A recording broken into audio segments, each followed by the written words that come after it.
Hello everyone, I am Reja and welcome to brand new tutorial on PL SQL for loop.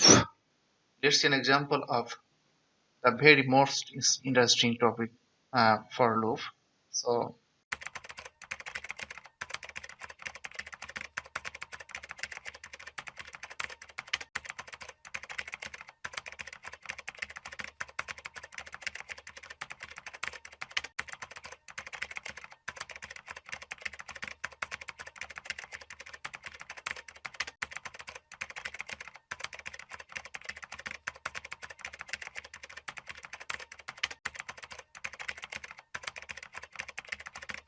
and here we can see the for statement, and after the for we can see the I, which hold the value of current state, and this is the in, and this is the range.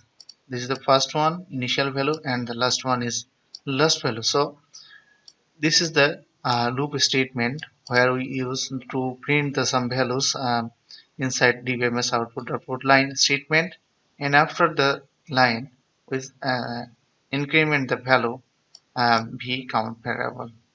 So if we execute this line, here we can see the result 0 to 9. Our loop statement working fine. Now we will see the another example like basic use of init value from variable. So if we use this here, and if we run this statement again, here we can see the same result. Now we will see the another most important feature of PLSQL loop statement is basic use of reverse. So uh, after the for we can use reverse. So this will print and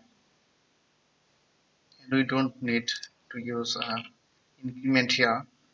So here we just need I, and if we execute this one, and here we can see the hello 10 to 0. Hope you guys enjoyed this tutorial. Don't forget to subscribe my channel. Keep watching the next tutorial. Thanks.